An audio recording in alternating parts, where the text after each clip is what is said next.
Hello, Internet, and welcome once again to the Always Online Multiplayer Gaming Podcast brought to you by MMO Bomb, your home for all things multiplayer related. I'm your host, Mike Byrne, a.k.a. Magic Man, of course.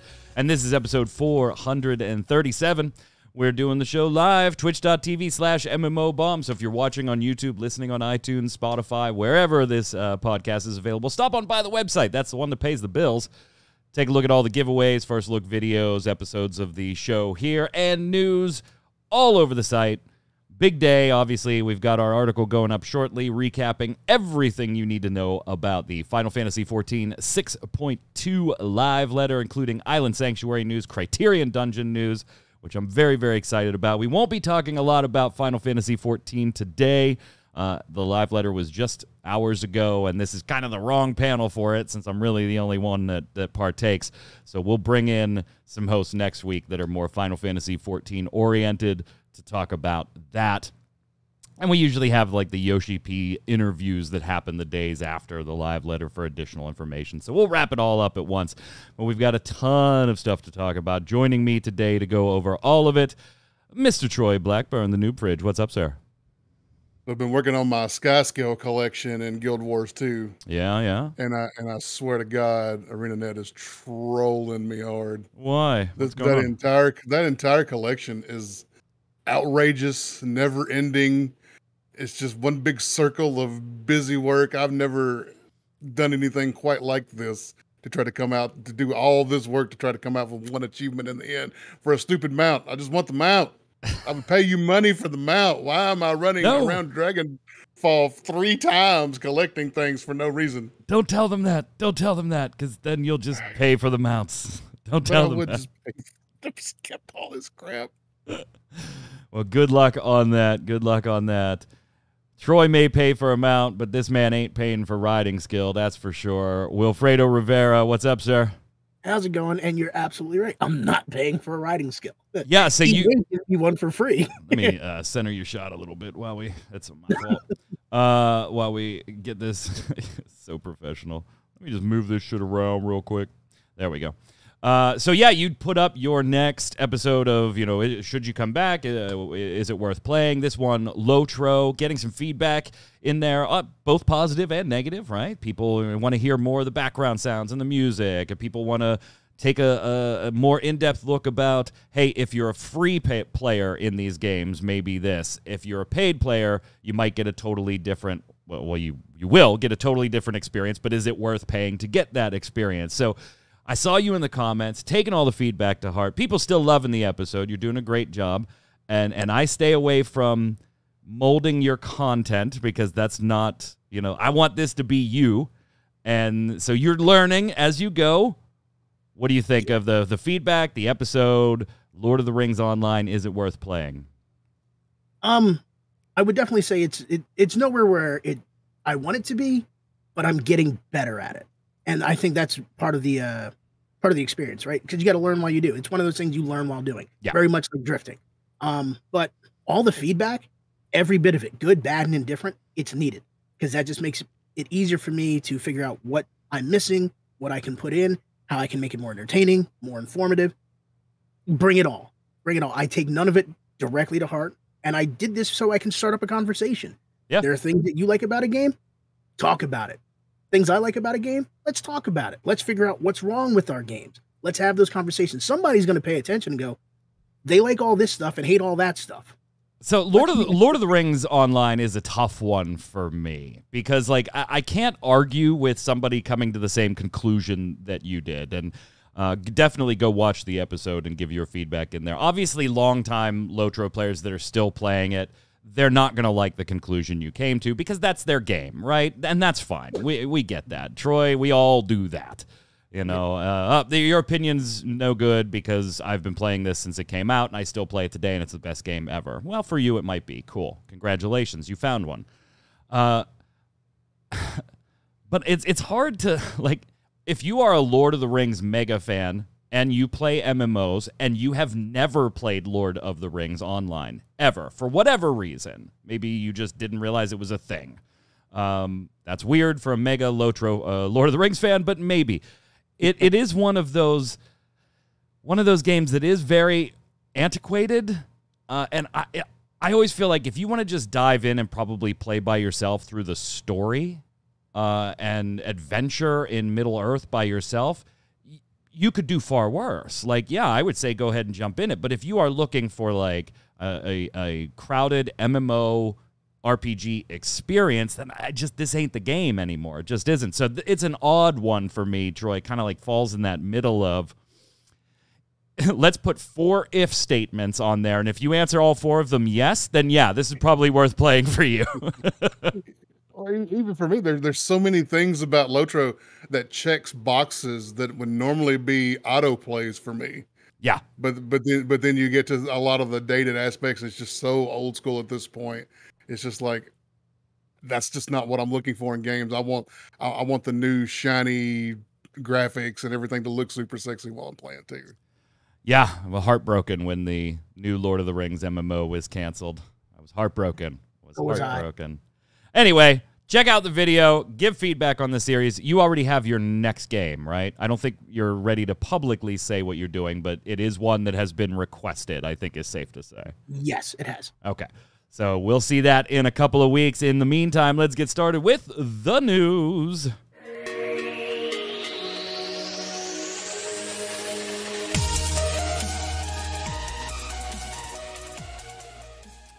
Let's start this off with a segment that I just call WTF is Blizzard even doing anymore? Like, what the fuck is Blizzard even doing anymore? We got a couple different Blizzard pieces of news here. And we're going to start with the one that we talked about before that is just kind of a mess. Diablo Immortal, right? It's obviously making way more money than it should. People stop. And I'm not talking about like streamers that, high profile streamers that sink a ton of money into it. That's a return on investment thing for them, right? Is somebody that's making thousands and thousands of dollars a month on YouTube or Twitch content or taking donations and spending that money, they're gaining that money back. I'm talking about your average player spending money in the game. Estimates of about 24 million in its first couple of weeks there. But interestingly enough, right, the global thing launched, Troy. We talked about, hey, the camera facial recognition files are in the global launch, and that's weird. But we know they're going to be there for China. Well, interestingly enough, yeah, it's not launched in China yet. So, which is weird, like you said, is like developed specifically for that Chinese audience that would usually eat this up, and that make that 24 million look like $2.40. Yeah, so it's delayed. It was originally supposed to come out in China, but it's being delayed due to I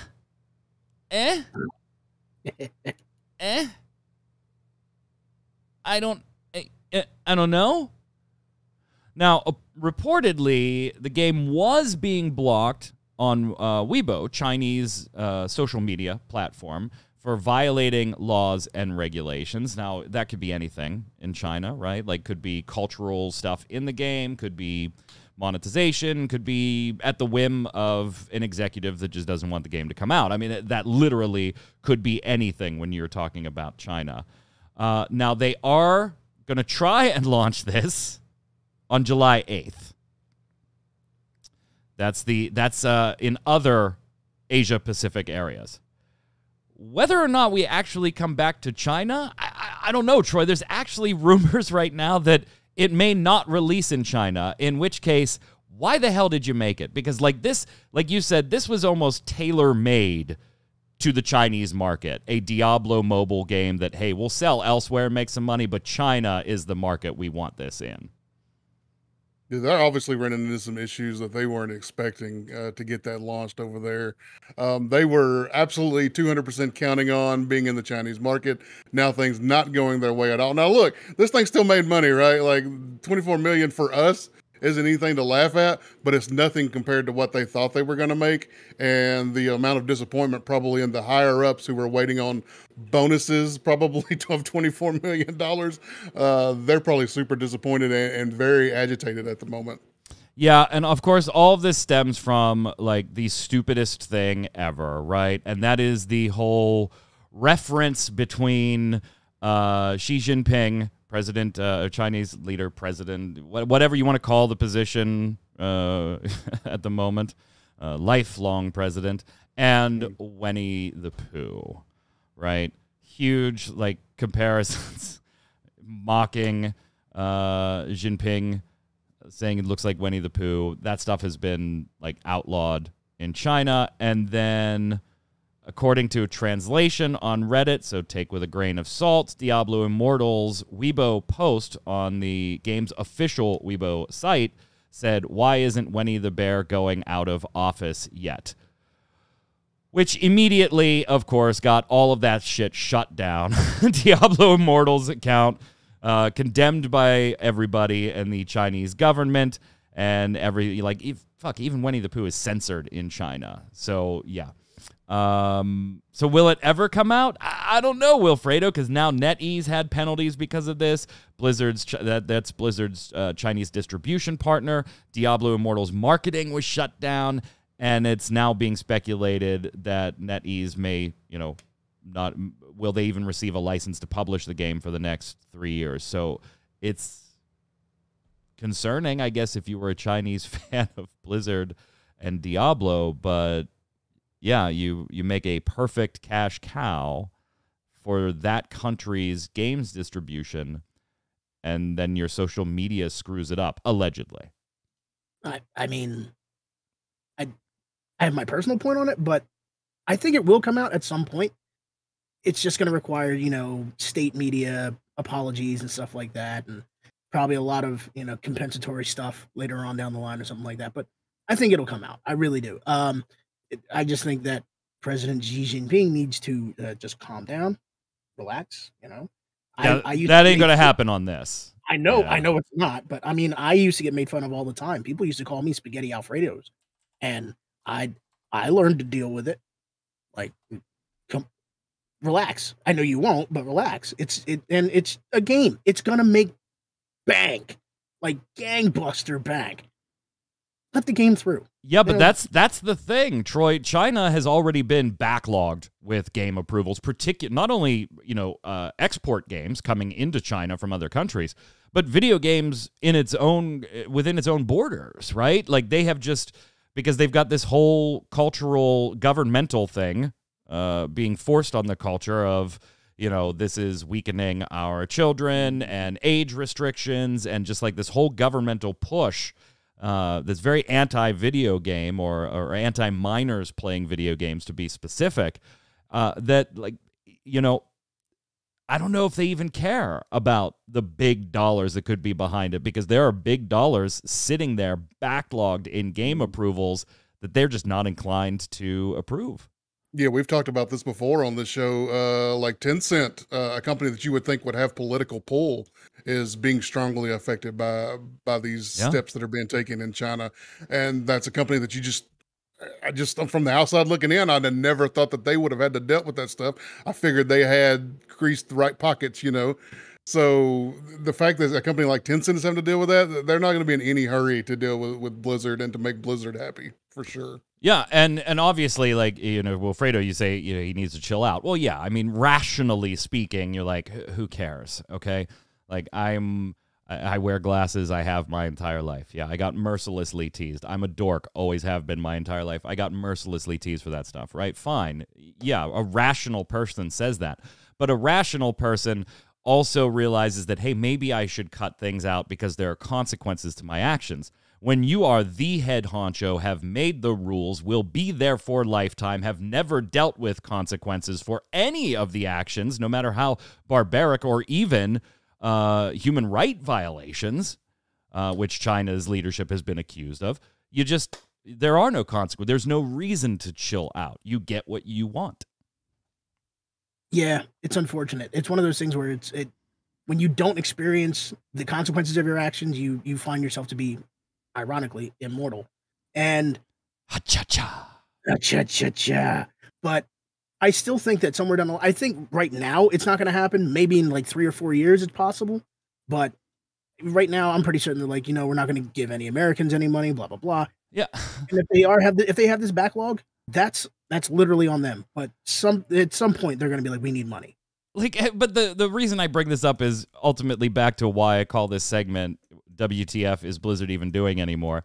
This is, Troy, a 100% self-inflicted, stupid wound that you knew was going. It's not even like, people mistook that for...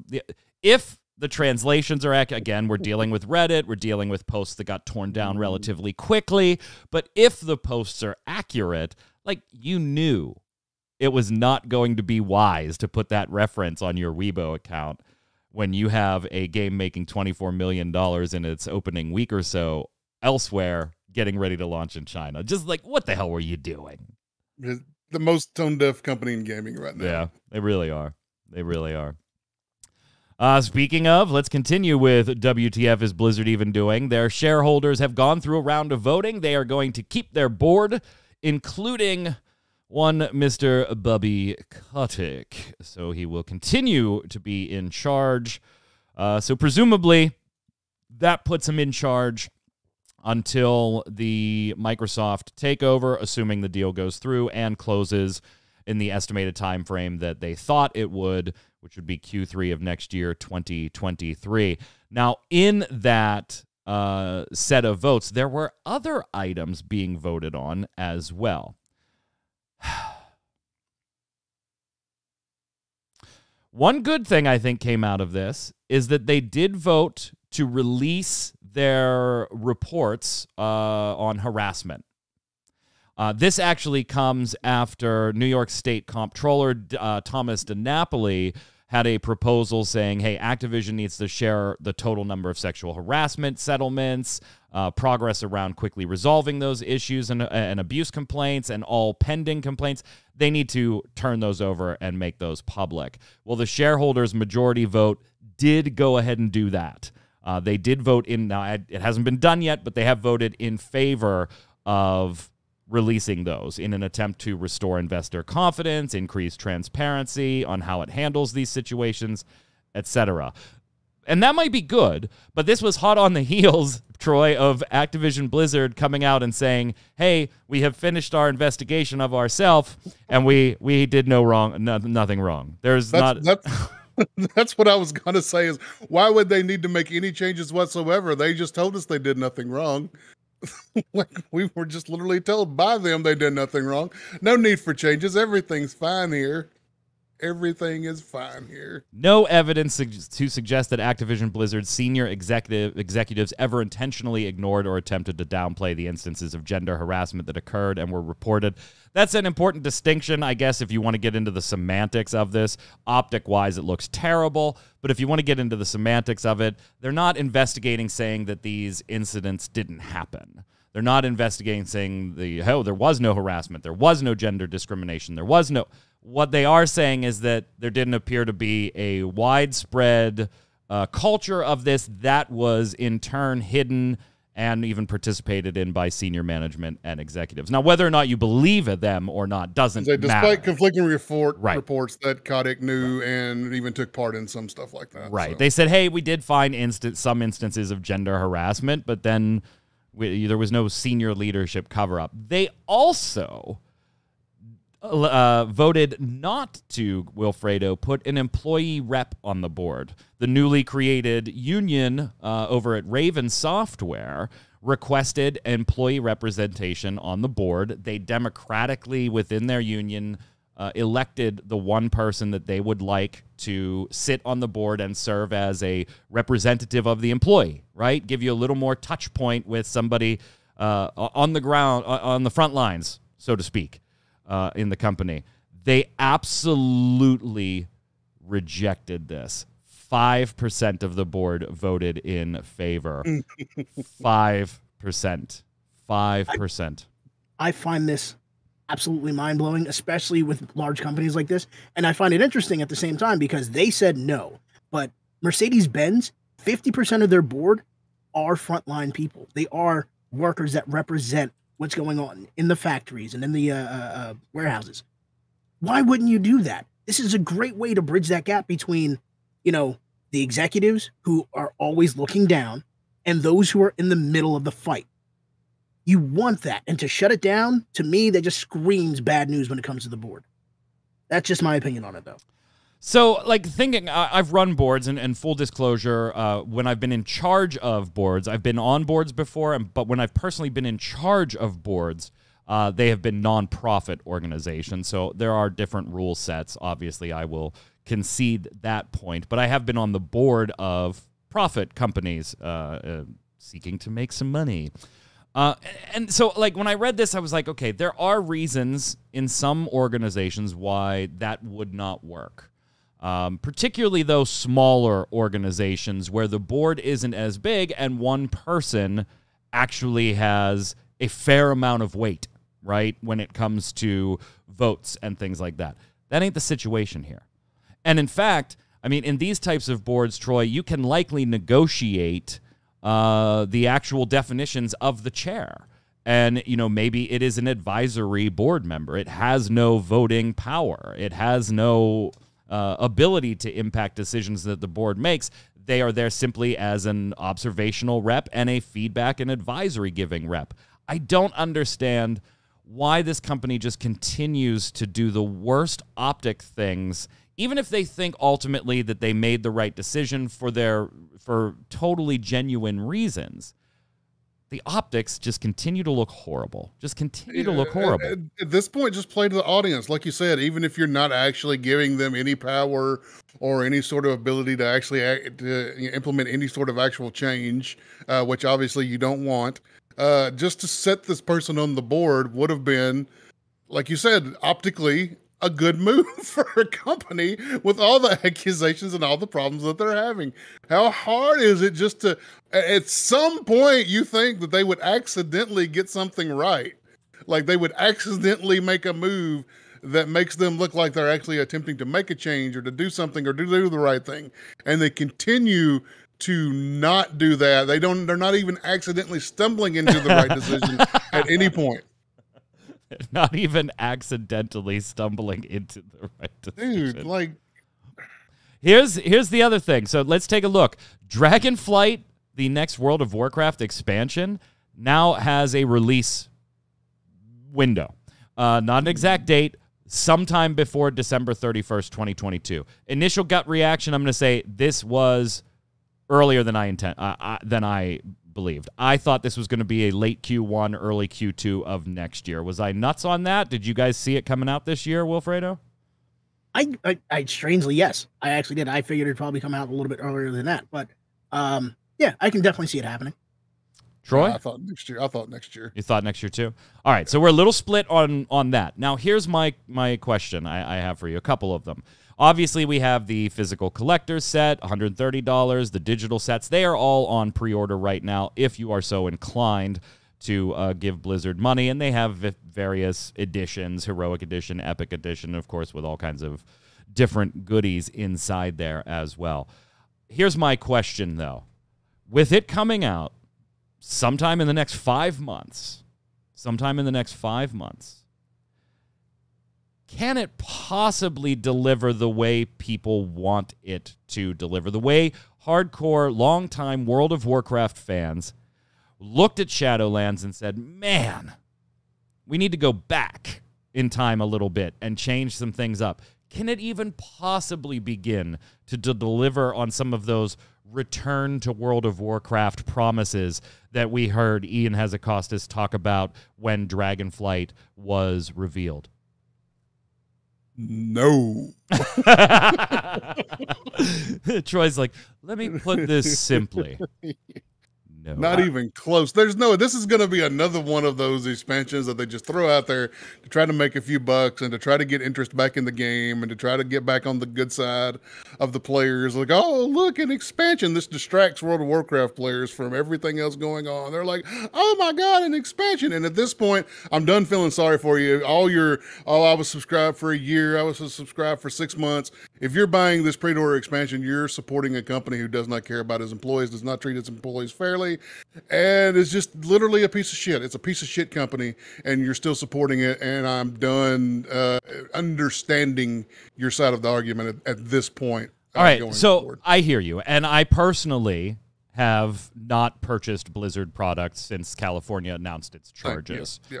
I canceled my World of Warcraft sub and all that stuff. But in the interest of a conversation, let me devil's advocate you here a little bit. And I'm sure plenty of people will. There's Oh plenty yeah, of folks out There are millions that are playing Overwatch 2's beta right now, and Yeah. which, by the way, is going to overwrite your Overwatch files. So if you don't buy Overwatch 2, you're going to have Overwatch 2 on your desktop anyway. It'll just you only have access to the Overwatch 1 stuff. But anyway, yeah, they won't be two separate games. They didn't end up making that convoluted and confusing whatsoever, did they? Right. So here's the thing, though.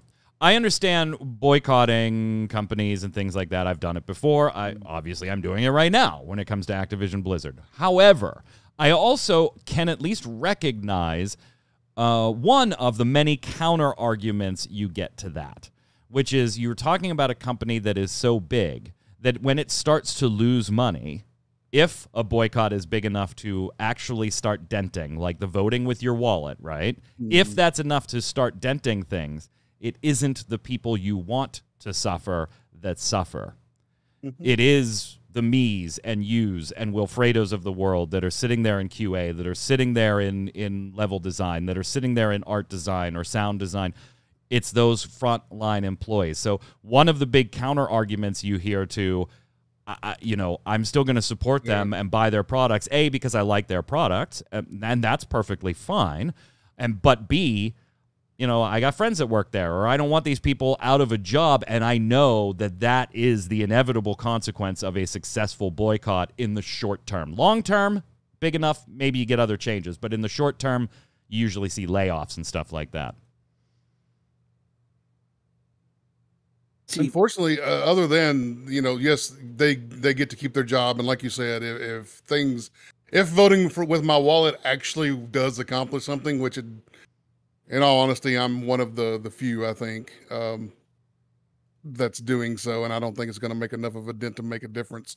They are the ones that suffer. Like you said, the frontline employees are the ones who suffer. But at the same time, if you continue to support this company, continue to make it huge and unwieldy, they're not the ones who get the benefit other than they get to keep their job. They're not the ones who get the huge bonus checks. They're not the ones who get all the promotions and the bonuses and the free vacations and everything else that's given out to the higher ups. The people who don't actually do the grind day to day are the ones who reap the benefits as well. So those people are the ones that are the frontline employees. They're getting the short end of the stick no matter what's going on here. I only have one option. That is to vote with my wallet. It's the best I can do. It's the only thing I can do. So that's what I choose to do. What do you think, Wilfredo? Because we got members of chat saying, you know what, this doesn't matter to me. And there are people out there like that are just like, you know what, if your employee is treating you like crap and you don't like it, go get a new job. And you know what, it's not my place as a consumer to really care about how you are treated. And maybe that's, to some of us, maybe that's a cold or a distant or maybe even just a flat out wrong. And what's sad view. is I do care about how you're treated, and I get it, but I got to do something, man. I got to do something, and it's the only thing I can do. That's fair. I mean, in chat, you could tell me that Yoshi P waterboards his devs daily, and I'd still play 14. Like where they also say I'm effed up though, so don't listen to me. and you know what? That's somebody that's incredibly self-aware, at least. So we'll give a little credit where due. But Wilfredo, where do you fall on this? A, the spending money, and B, could Dragonflight possibly deliver the way World of Warcraft fans would want it to? So let's answer the last part first. No, I don't think it's going to be able to do that. I think that. Sure, they spent the time. They probably had a lot of good ideas and intentions. I just don't think it's going to live up. But to answer the first part, this is really tough. Like, for me personally, I'm going to vote with my wallet. I always have, where I don't back Blizzard at this point. Like, ever since everything came out, I stopped backing anything they do. Like, I've uninstalled, like, Diablo Resurrected and all that stuff. I don't want to touch the stuff. I do resonate, and I understand. I empathize with the frontline workers. I do. I understand what they go through. So it sucks that I have to say, in order for me to help you, I have to hurt them. And it's that whole separating the artist from the art kind of thing. I don't want to separate these artists, the great artists who came up with the designs and the development, the biomes, the character animations, all that. I don't want to take that away from them. It's who their parents are, so to speak. I can't back them. And it sucks. And to say, hey, well, Fredo's like, Troy, I love hanging out with you, but I just can't come over for dinner. I hate your parents. Your mom and your dad, they just suck. It's really like, dude, you suck. make some awesome brisket, but your parents keep putting raisins in the potato salad. So yeah, like it hurts in two ways. So like for right now, yeah, all I can do is think with my wallet, but right. Hopefully things will change. Hopefully. Well, here's the last piece of good news, maybe. Proletariat Inc., company behind Spellbreak. We've streamed that and did the first look and stuff like that, a battle royale where you were mages slinging spells that I was actually quite fond of, but wasn't quite sure how it was going to survive the way they were setting up the model with the seasons and the PvE story and stuff like that. Loved the game, but wasn't quite sure how it's going to survive. Well, the answer is it's not.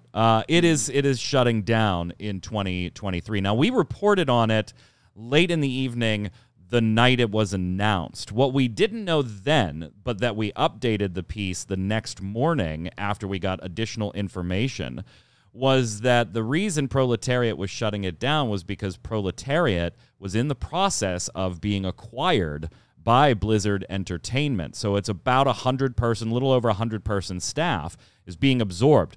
Holly Longdale from World of Warcraft tweeted today that it's official because it wasn't quite official. The deal wasn't done. Now it is official. Proletariat will be joining Blizzard, and they are all reportedly going directly to the World of Warcraft team.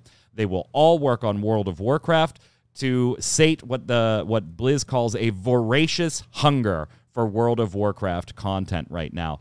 That's got to be some good news if you're a WoW fan, right? Resources. until their will and desire and love of video games is crushed beneath the boot of Kotick. Maybe. But we talk about this every time we talk about Blizzard. That used to be such a dream job. Yeah. Like not that long ago, like how ecstatic, like we would have been spinning that positively, right? Like, man, these guys are getting absorbed by Blizzard. Like they're going to work on World of Warcraft. That's amazing. Now it's like, those poor bastards. I'm so sorry. But it's got to be good for the game, right, Wilfredo? I mean, it's constantly been we'd do this if we had more resources. We would do that if we had more resources. We would do this if we had more resources. Well, stop laying them off first. And now second, they do have some fresh blood coming in right now. Yeah. That are going specifically to one game. Right. Let's first press F for respects. Because, we're losing another game. But I gotta agree with Troy on this one. Are you serious? Like yes, it's fresh blood, new ideas. Hopefully, if they're listening to the development team, sure. But what's the likelihood it gets implemented? Instead, it's going to be like, hey, we just did this investigation. Everything seems to be on the up and up. We're not going to change a thing. So, whoosh, unless they've got some fresh new idea how to monetize something when they go in there. World of Warcraft Battle Royale with its own Battle Pass monetization. I am sad to see Spellbreak go, but I'm not surprised by any stretch. I didn't understand how they were going to make enough money to keep that open, but it was fun. I enjoyed that quite a bit. Yeah, good luck to them. We'll see. All right, moving on. Let's talk about some things that make me skeptical. We talked about. What, we didn't just do that? Well, yeah, we did, but that was specific to one company. Okay. Matt Booty. Let's just pause for a moment. Everybody take a moment. Everybody take a knee. Matt Booty, head of Xbox Game Studios, did finally come out and want to address previous reporting in public. Now, this kind of started with Kotaku, right? And we reported on it too, with sourcing Kotaku in their investigation about Fallout 76's troubled development, and we talked about it on the show here too, about the allegations of crunch and all the stuff that usually goes into these stories going into that story about Fallout 76. Now, fast forward, Matt Booty wants to come out and say a little something about conditions at Bethesda Softworks underneath ZeniMax Media. And he said,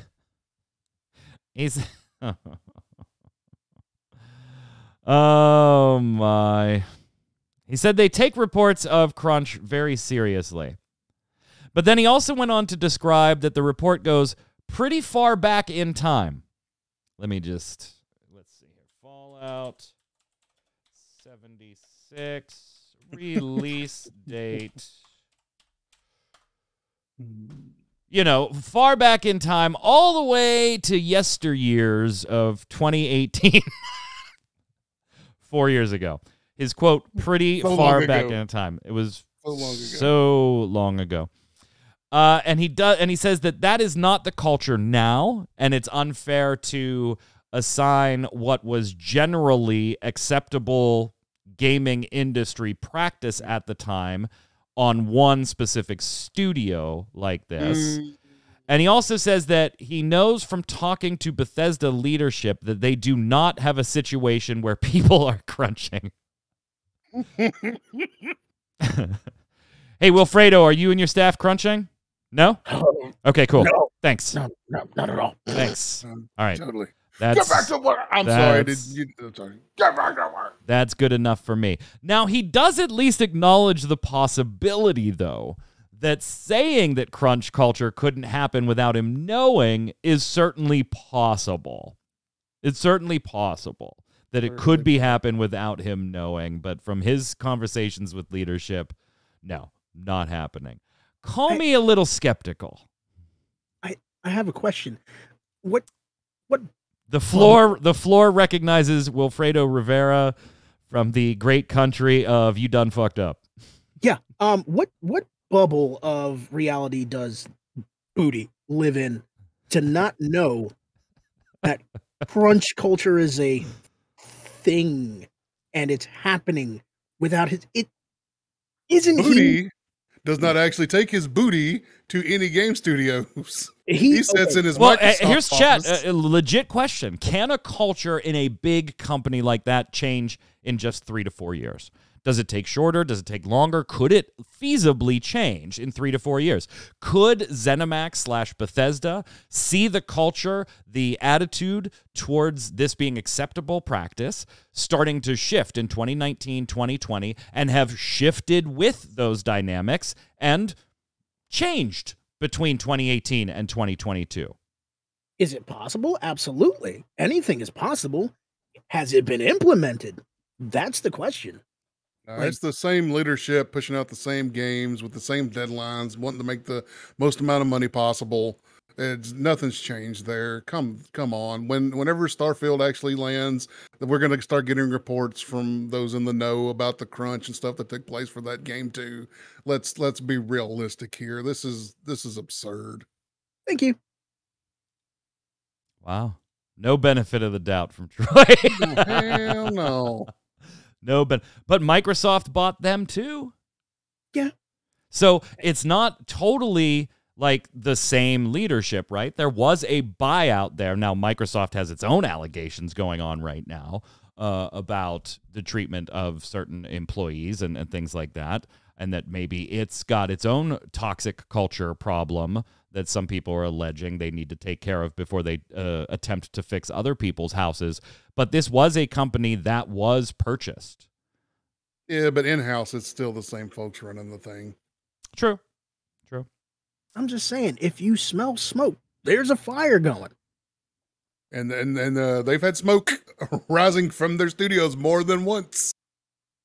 I will just never forget the term BioWare magic when we talk about stuff like this. Like that, I was like, why on earth was that said out loud? Like,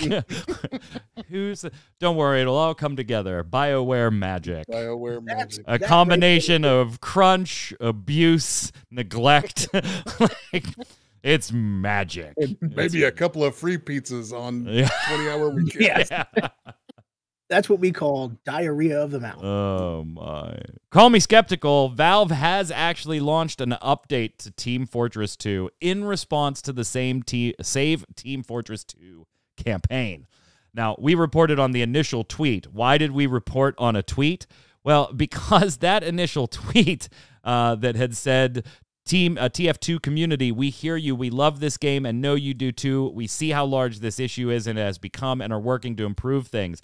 That was the first tweet that account had sent out in 2 years, the Team Fortress 2 official Twitter account. And it was in response to Save Team Fortress 2 hashtag campaign going on because of bots and just the mess that the game has become.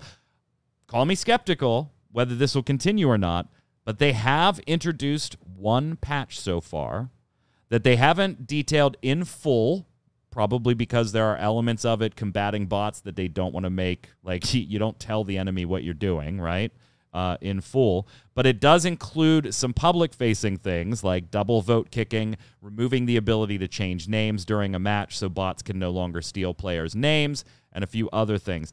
Now, here's the skeptical part. They say that they're still going, they're going to keep going and doing some more of these. That's the skeptical part for me. That's the skeptical part for me, Troy. Oh my God! I wish Jason was here. What's the Steam chart say on Steam Fortress 2? How is the player base still big enough to justify much? I mean, I get that the game was broken based on the reports there that we were seeing and hearing and what they were reporting of what they were going to fix in that patch. It was pretty bad. Chad asking if it's a big game. Yeah, there are currently 137,000 people playing on Steam right now. Yeah. So, all right. So we know that it's not small. Yeah. And that's obviously up, probably in response to, hey, the team actually seems to be doing something. But if we go back 30, 60, 90 days ago, we are still talking about a game that consistently, month after month, hits between 60 and 90,000 average players. So, yes, it is absolutely big enough. Ooh, You're absolutely right. I was starting to imply that it may not be big enough, but it absolutely is big enough. No, it's massive. It's got to be in like the top 10 or 20 games ever as far as size. Ooh, I got a response. Single confirmed. We are getting Half-Life 3. That's why they've been taking so long. Oh my God, yeah. Sure. Oh, wait. I didn't take my meds this morning, did I? Call me skeptical, but I don't know. I got more people playing it on Steam than New World does.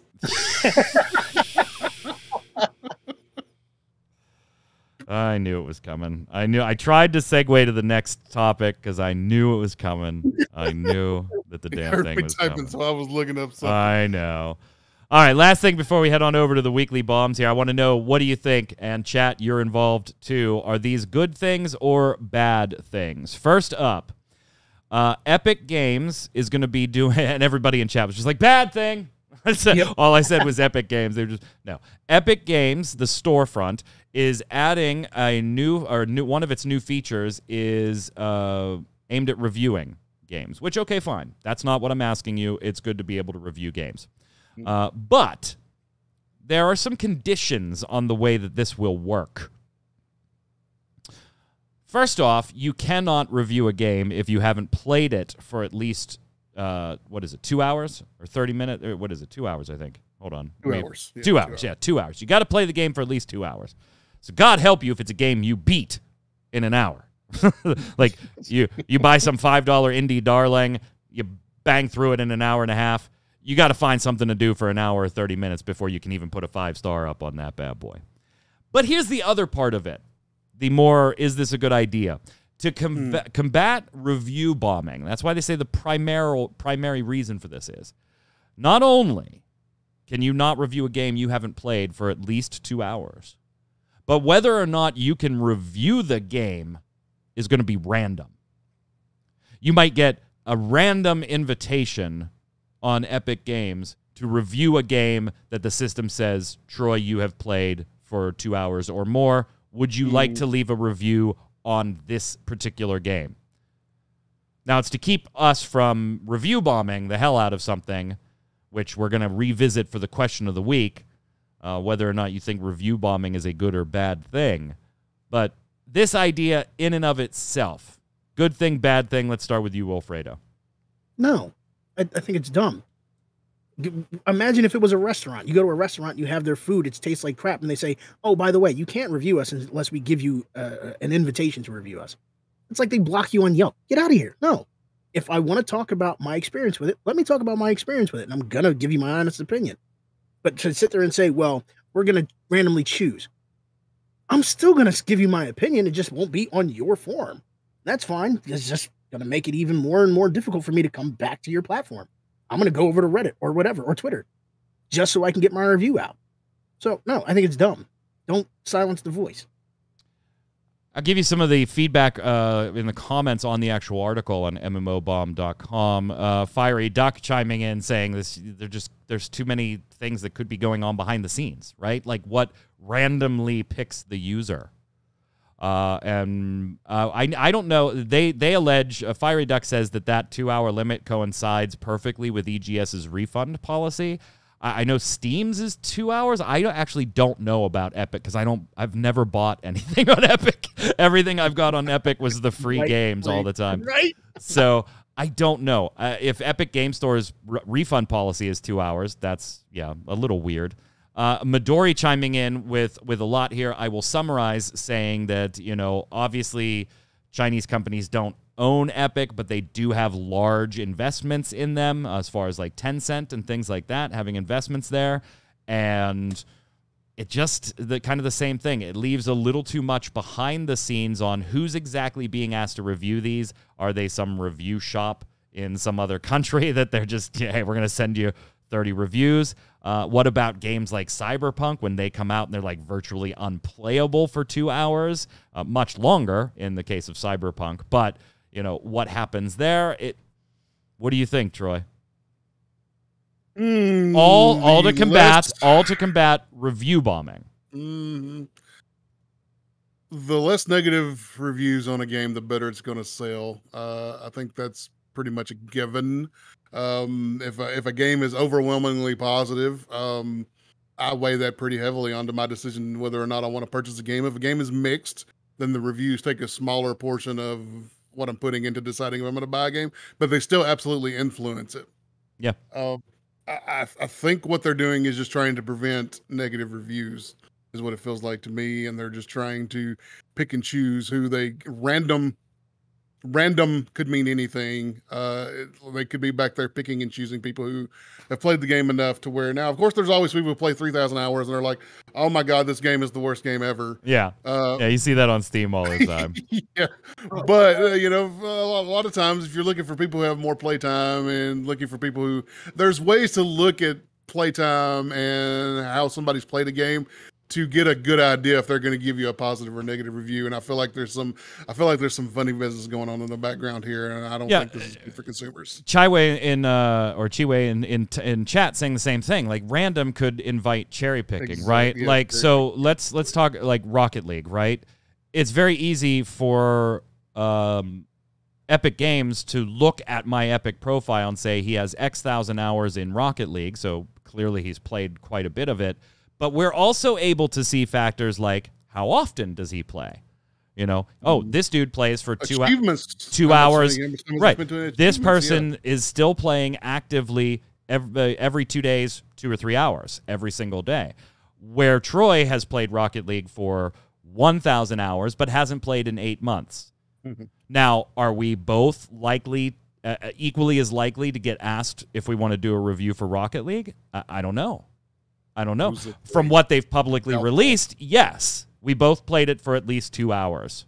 But logically, I have to agree that there's probably some other stuff going on in the background that is going to try and cherry pick. All to stop review bombing, which review bombing absolutely happens, but I'm not entirely convinced it's a bad thing. Review bombing is one of the few ways that consumers have to voice their opinions and voice problems and to spread those problems and to make others aware of issues that are going on. I don't think review bombing is necessarily the shits that it can be. And does it happen that there's a stupid social media campaign that ends up with a game getting review bombed that doesn't deserve why it's getting review bombed for the quality of the game? Yeah, it does happen. Yeah, every system is abusable. Including this one that you're trying to implement. Yeah. All right, so we all agree. Bad idea. Good idea, bad idea. Lost Ark delayed its most recent patch. Now, it did come out yesterday, so it is available now, but it was actually supposed to come out last week. Now, this was actually back in Call Me Skeptical when I did the show notes for last week before we had to cancel due to some scheduling issues behind the scenes. And I've moved it here to ask if it's a good idea or a bad idea. Concern in the latest Lost Ark patch that introduces a Legion raid and some other content as well was based on Yawz's Jar. Players were kind of miffed about this particular item and its impact on the game because it is a cash shop item that ends up leading to you getting various skins. And while the skins look nice and cosmetically they're fine, they also do offer like a 1 to a 2% stat increase, which the team says when you're talking about endgame content, that percentage is negligible, but the stat increase was there. Now, once players got wind of that, they didn't want it here in the Western version, and so the devs delayed the patch over monetization concerns. They weren't specific initially. Then when they said, hey, we're going to launch on the 30th, and here's the details, they removed Yawz's Jar. They didn't want players to feel like the skins found in Yawz's Jar were necessary from a gameplay perspective, so they took it out. Good idea, bad idea, Wilfredo? I think it's a good idea. It's somebody who's saying, okay, you guys obviously don't like this. It's a stat boost and things like that. You don't want it? We'll take it out. Maybe we'll come back to it later. Maybe they can retool it a little bit. But I think it's a good idea. They acknowledge what their fan base said, and they went to work. I think it's a good idea. Troy? I think it's disgusting that they absolutely would have slid that in if they could have. Well, it's not like it was slid in. It was it's in the Eastern version. Oh yeah, so what it's I'm not saying like is they in hid this version it. they would have absolutely just let that go right in if there hadn't been an outcry from the players saying no, we don't need that over here. That's not tolerated yet. I'm glad they took it out. Good idea to take it out. I think it's a good idea. Let me ask you this though. Does it make it harder in the future for them to make monetization decisions, or does this create a nice fine line now where they say, "Hey, you know what? Everything's just going to we're just going to keep it cosmetic." Once you remove a 1 to 2% stat buff item from the cash shop over player concerns about power for what you as a company are saying is a negligible power increase, you can never add anything that's going to have any stat increase, right? Absolutely. That should be the fine in the sand right there. They have now defined their line at this point and have to stick to it, which is good, by the way. I'm not arguing that they should do any different, but by doing this for something you believe is negligible stat-wise, you now have to do it from here on out. You have to, right? You've set precedent. Exactly. Yeah. So, yeah, no, I say... Hopefully they keep that standard up. I guess that's the big thing. Like, if they start being hypocritical about what they put in based on what just happened. I think it's a really good thing, honestly. That's transparency from a game company. You don't see very often. They owned it. Now they have to continue to own it, and that's going to be trying for them down the line. Right now, it's a good thing. We'll see what they do going forward. Last up, Sky Mavis. This is the company that was involved in the whole Axie Affinity NFT blockchain cryptocurrency game. Remember, we reported months ago that Axie Infinity suffered a hack to the tune of like 617 million Ethereum. That's about 25.5 million in USDC. Only $265 million is going to be returned by Sky Mavis, where the breach happened. The vulnerability was on Sky Mavis's side. So that's about a third. Right? 617 million stolen, 216.5 million going back in reimbursement. That's about a third. So get you in on those crypto games, gang. Get you in on them right now. And I think NFTs are a scam, and they're not safe. And I think we'll just call that a bad idea and go to the weekly bombs.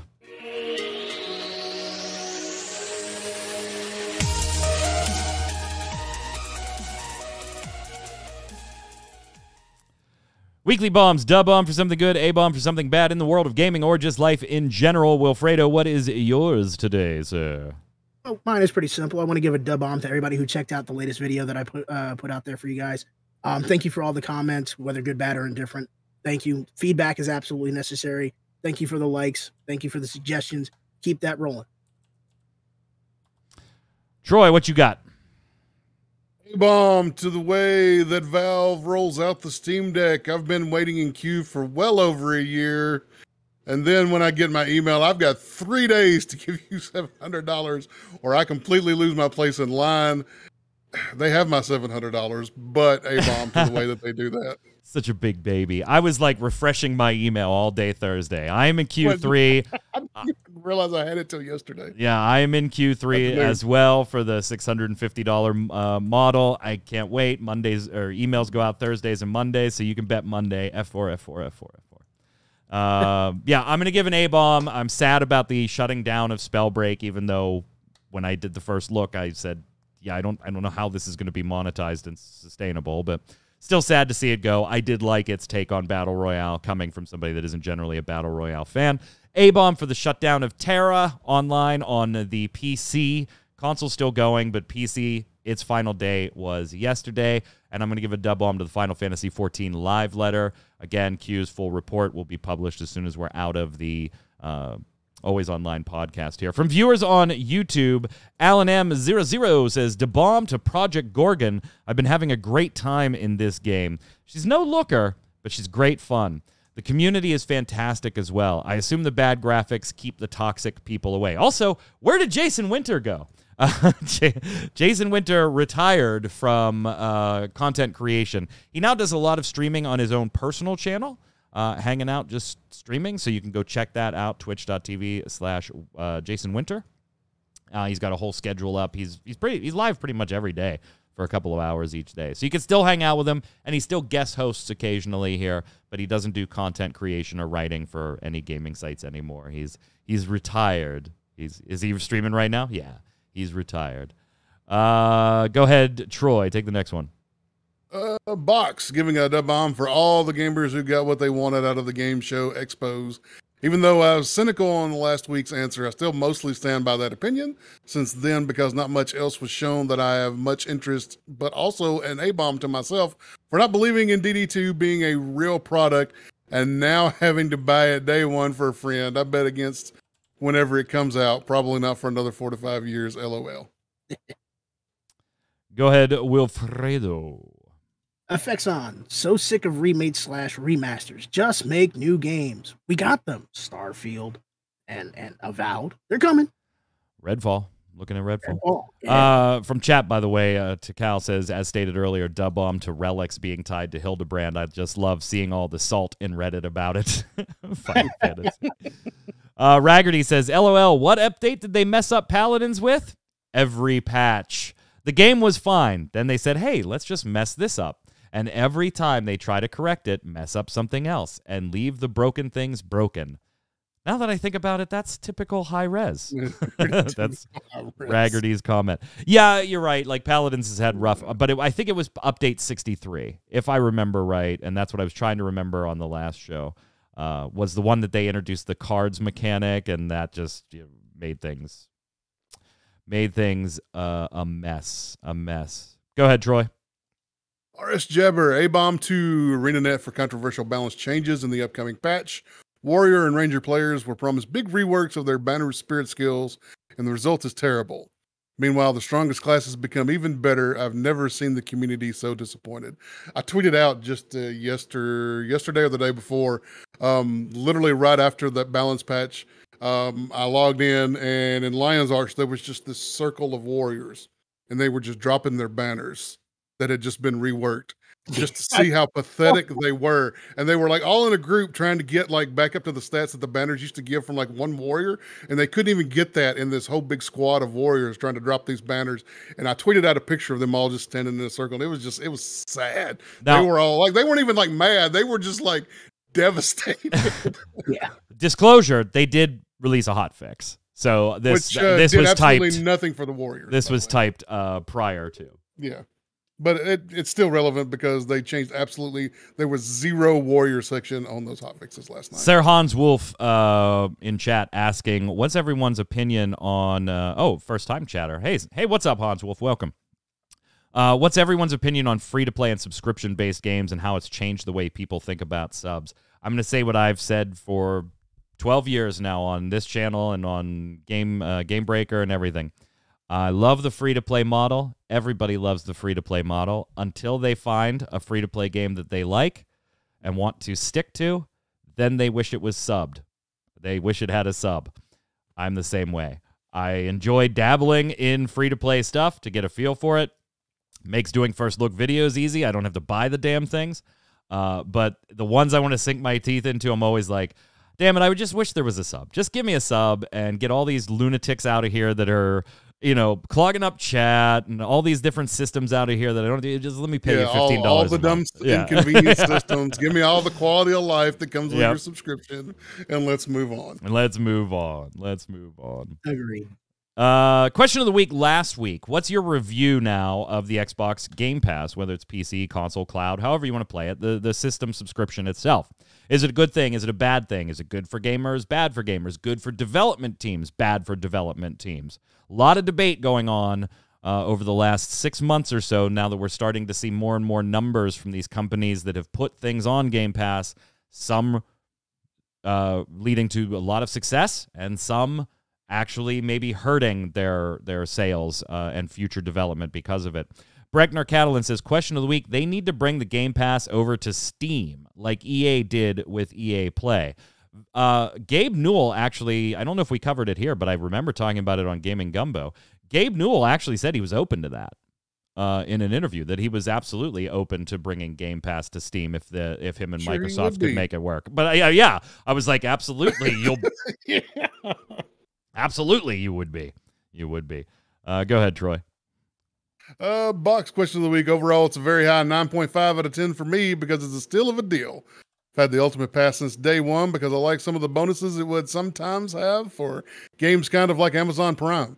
The only reason for that 0.5 knocked off is because still all these years later, the Windows Store app and even the Xbox Windows 10 app are both pieces of garbage 75% of the time and take forever to run.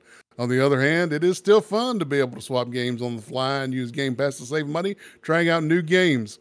I might have potentially regretted purchasing on Steam without the fear of hitting that 2-hour playtime mark. Looking at you, Necromunda, hired gun, such wasted potential. I like how Box took the extra time to not only make their point, but also provide examples to support said point. Yeah, that's good college writing right there. Here is my thesis. Here is my evidence. And here's where I fucked up. Oh, man. Go ahead, Wilfredo. Raggedy, question of the week. Not really a fan of Game Passes. You never know when they will take something off. I'd rather own it and play it when I want. Yeah. I'm not gonna lie, I kind of feel that way too. Yeah, that is obviously that is a thing when you have these subscription things. And by the way, there's just going to be more. The PlayStation reworked theirs recently. There's just going to be more of these coming. And it'll eventually oversaturate like video streaming has right now, where now it's starting to condense a little more because there's too many, Hulu's and Netflix and Paramount Plus and Disney Plus and HBO Max and blah blah blah blah blah. Anyway, so I get sidetracked there. And you still pay for cable like Mike does. You had to bring it up. Yeah, I do. And yeah, so I could definitely see that, like obviously games leaving.